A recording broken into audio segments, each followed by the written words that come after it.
from Malmö International School, and we have a project going on that we want to shine more light on the different cultures that are represented in our school. We have around 50 different nationalities, so we're just like mostly we have a lot of Swedish activities going on. So we wanted to start this project to just shine more light into like Spanish, French, American, many other countries. So we're inviting you, as I said, to have it on our YouTube channel. So when did you open this first one? We opened the 23rd of April 2016. That's the Book International Day, actually, and it's St. Jordi in Barcelona. That it's one of the biggest days of the year. So how did you get the idea to open a Spanish restaurant in Sweden?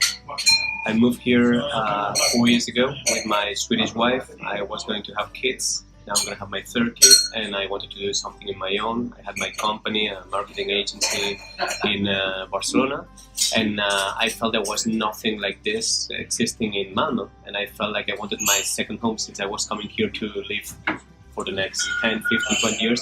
I felt I needed a place where I could hang with my friends and where I would have like my life that I had in Barcelona before.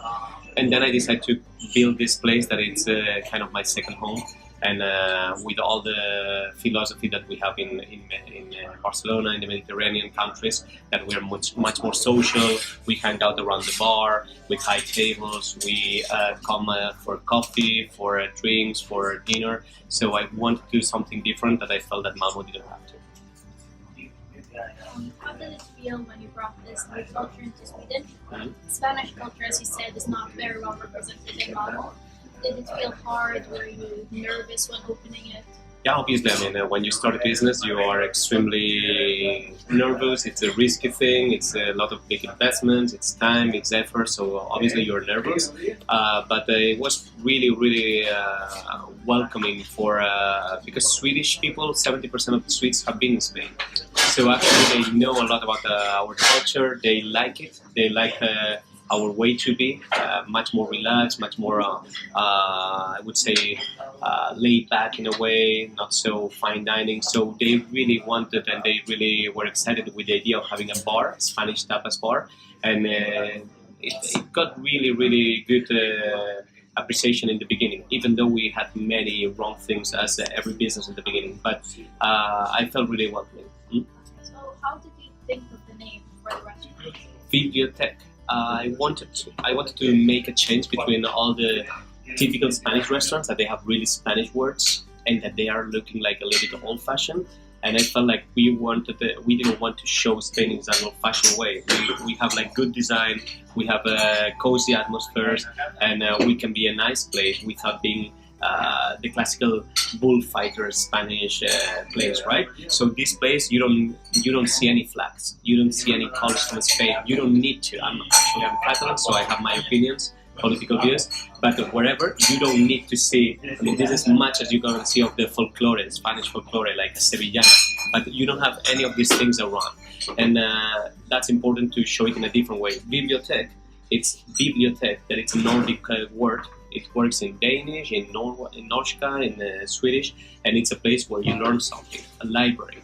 And as you can see, all the design, it looks like a library, but instead of books, that we also have books, but just not books, we have also products, food, and different things. So it's a place where you come to learn something. It's a bibliotek, it's a bibliotek of vin, vianda, it means food in Spanish, vino. So we play with this double word. And like this, when you come here, you should learn something. You should learn something about the language, about the culture, about the food, about the wine. So what is the most challenging part of owning that intercultural restaurant? Not the intercultural part. That's not a problem. Actually, that's one of the best things. I mean, it's by itself managing a company. I mean, managing a restaurant, it means managing people. People are complicated. I just hire people from Spain, so people that come here, they come to work here. So they're from Canary Islands, from other parts of Spain, and so it's complicated. People are complicated in general, so to manage these people are the complicated side. What kind of customers often come here? So is it mostly centered around Spanish people, or do Swedish people and people from other nationalities come here often? We have around 1,000 clients every week. 1,000.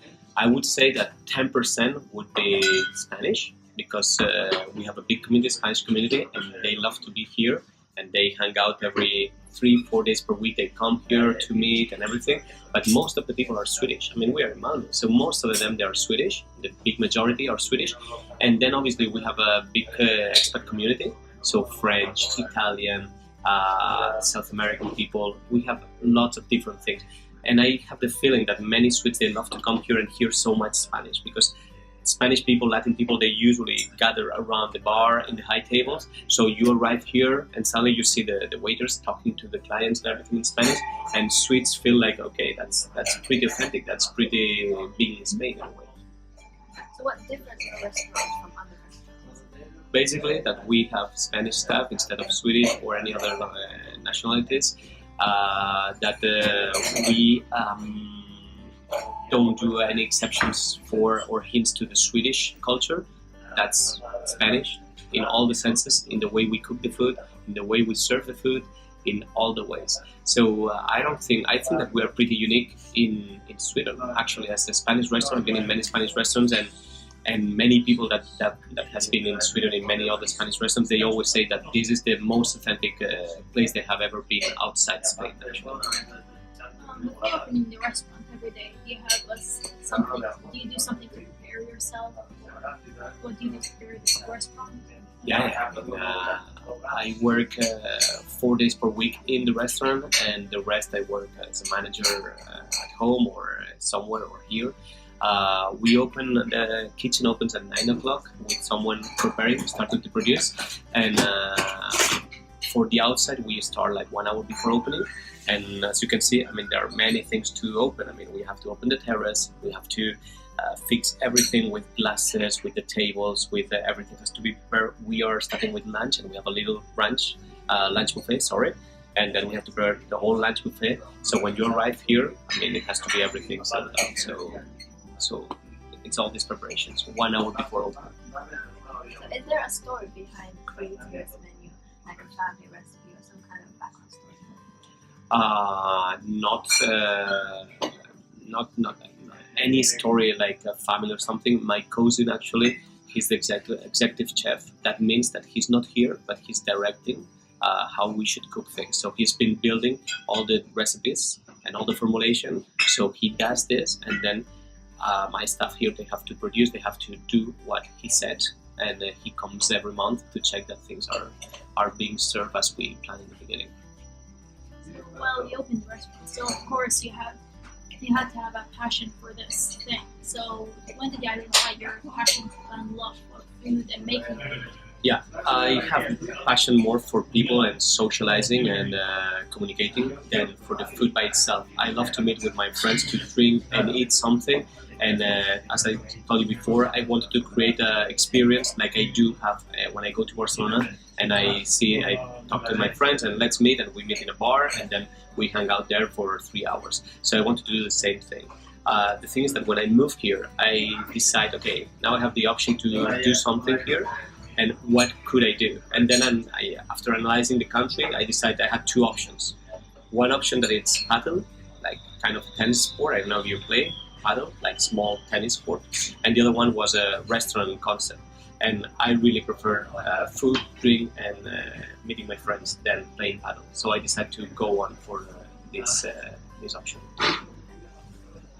Do you want to share like an experience with dealing with an annoying customer, or like a customer of one of a kind?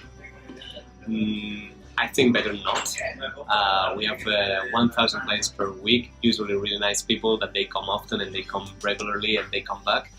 Obviously, after 2 years and a half, that means that maybe I deal with 30,000 people. As you can expect, as a small percentage, probably it's been situations. Sometimes because our fault, sometimes because their situation. That's the most complex thing. You never know who's in front of you. You never know if they got fired, if they had a fight with their wife before coming here, or what is their situation.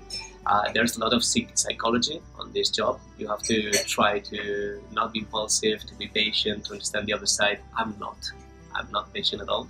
So I've been actually growing a lot on this side and making an effort to be able to be much more calm when it comes to dealing with with customers and with clients. Okay, well, that's it. Thank you very much for giving us this chance to interview you and try and give more attention to this Spanish culture. Absolutely, thank you for coming, and I hope that you enjoy the churros you're going to eat now.